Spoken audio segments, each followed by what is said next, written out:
else's standard. I understand that that is a true reality. But you got to be careful of vultures.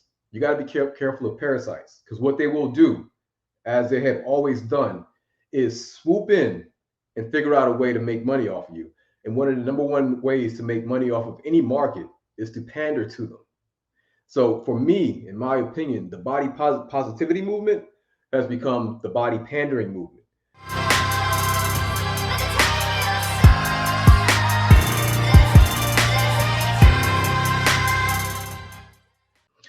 Next, as pertains to weight, I truly believe that being positive about your body is extremely important. All right. I truly believe that you have to love yourself, because you can't love anybody else before you love yourself. And a part of loving yourself is loving what you see in the mirror. Now, while loving what you see in the mirror, I would recommend that you and your image or yourself get started on the journey as pertains to improving your health on that side. You are doing yourself no good at all by hating what you see in the mirror, pulling on yourself, and you shaming yourself or trying to hold yourself to somebody else's standard as pertains to weight. All I'm concerned about, and all I would like for you to be concerned about, for the most part, I mean, you do what you do on that side, but is your health. Are you healthy? All right. So I'm going to dive into certain aspects as far as what I mean by being healthy. Particularly, I'm talking about the abdominal weight, the abdominal fat that a lot of us carry, abdominal obesity, and I'm going to talk about the actual issues that come along with that. Okay, but I want to make sure I get that clear, because this whole thing that we call the body positivity movement, in my opinion, when I'm looking at it and I'm reading the rhetoric and I'm seeing all the things they're saying, um, it may have been positive at one point, and it may have definitely served a purpose at one point. Because once again, I'm not oblivious. I know that there's a lot of uh, fat shaming and teasing and bullying that goes along with being overweight or obese or not meeting someone's standard. I understand that that is a true reality, but you got to be careful of vultures. You got to be careful of parasites, because what they will do, as they have always done, is swoop in and figure out a way to make money off of you. And one of the number one ways to make money off of any market is to pander to them. So for me, in my opinion, the body positivity movement has become the body pandering movement, because what they are now giving a lot of people as far as health advice and telling you that you're fine at that weight and BMI and height is deadly.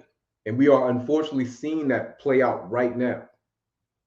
So, what all brought me to this conversation? Actually, this has been a conversation I've been wanting to have for a while, um, but particularly today. So, I literally just got in. Like, you can't see it, but I'm really still in scrubs. Like, can you see the blue pants? I'm still in scrubs.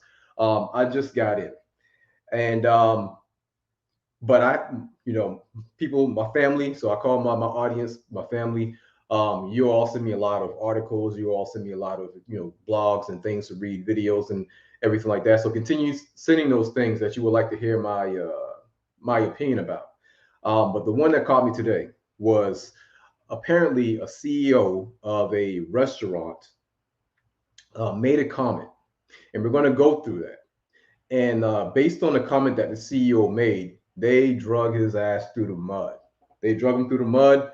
And I want us to have a quick conversation about that. I want to get your take on it, how you feel about it. Was he right? Was he wrong? Was it insensitive? Was he fat shaming? Was he telling lies? Or was it an uncomfortable truth? You got to understand, when it comes to leveling up, progressing, and improving, uncomfortable truths are what help you get there.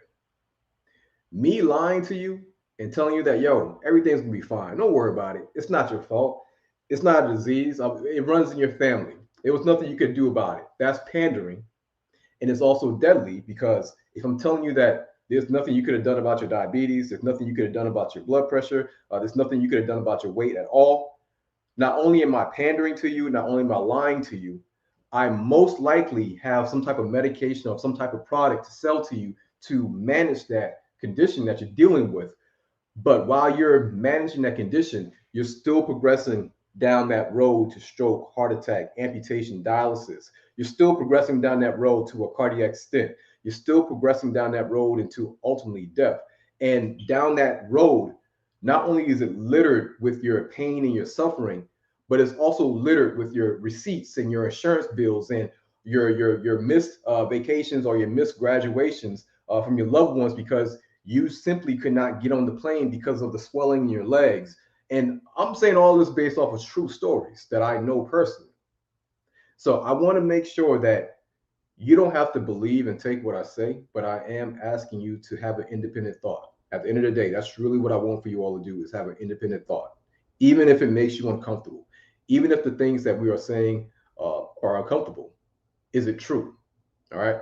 So let me pull up this article and we're going to go through it.